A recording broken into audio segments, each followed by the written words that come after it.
காலத்தை வென்ற காவிய நாயகனாம் நம்முடைய மக்கள் திலகம் பொன்பனச்செம்மல் புரட்சித் தலைவர் எம்ஜிஆர் அவர்கள் அமரராகி 37 ஆண்டுகள் ஆகிவிட்டன.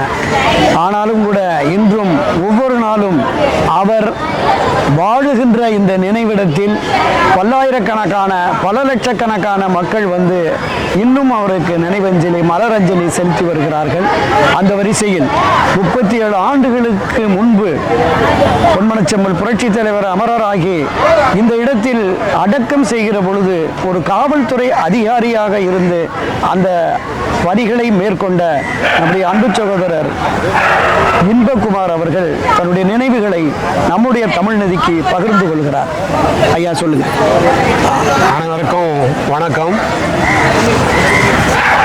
நான் காவல்துறையில் உதவி ஆணையாளராக பணிபுரிந்து ஓய்வு பெற்றேன். நான் காவல்துறையில் உதவி ஆய்வாளராக பணியில் சேர்ந்தபோது மக்கள் திலகம் அவர்கள் கடந்த 1987ஆம் ஆண்டு டிசம்பர் 24 அன்று மறைந்த போது நாங்கள் பயிற்சியில் இருந்தோம்.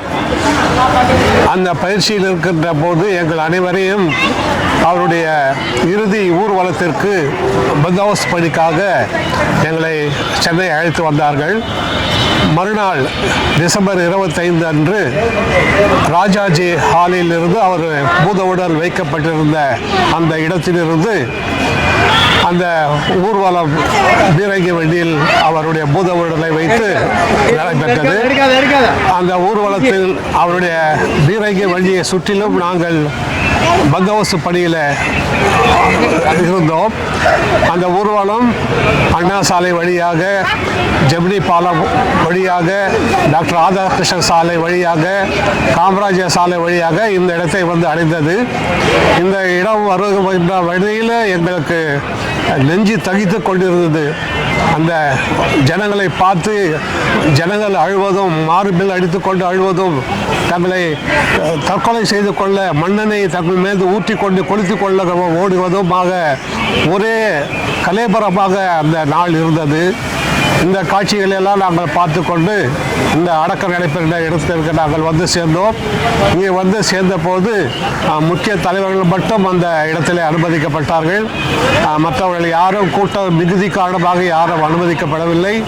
எனக்கு காவல்துறையில் இருந்ததினாலே, அந்த பணியில் இருந்ததினாலே அவரை அந்த குழியில் இறக்கவும் அவருடைய அந்த இடத்திலே நான் உப்பை அள்ளி 3 முறை போடவும் ஒரு மகா பெரிய பாக்கியம் எனக்கு கிடைத்தது. யாருக்குமே கிடைக்காத ஒரு பாக்கியம் எனக்கு கிடைத்தது.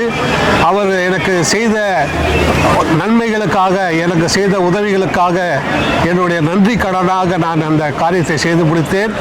அது முதல் கொண்டு இது நாள் வரையில் எனக்கு ஒவ்வொரு வருடமும் அவருடைய நினைவு நாள் என்று அவருடைய இடத்திற்கு வந்து மலரஞ்சலி செலுத்தி வருகிறேன். நானும் என் குடும்பமும் என்னுடைய நண்பர்களும் என்றும் நாங்கள் உள்ளவரை அவர் மீது விசுவாசம் உள்ளவர்களாக, பாசம் உள்ளவர்களாக, பற்று உள்ளவர்களாக அவர் நினைவாக வாழ்வோம் என்று கூறி உங்கள் அனைவருக்கும் நன்றி கூறிக்கொள்கிறேன். நன்றி, வணக்கம்.